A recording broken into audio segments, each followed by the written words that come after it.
Today I'm working on a Weber barbecue. Issue is it's not igniting. Okay, so testing out the battery. That one seems good. But look at that. Looks like when we're up here, looks like the cord to all the switches is completely chewed up by mice. Right, we can see that exposed wire right there. This.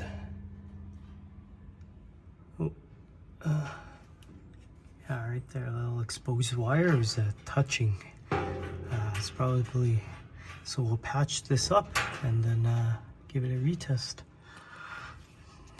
All right, so the wire is fixed. Let's go check the ignition.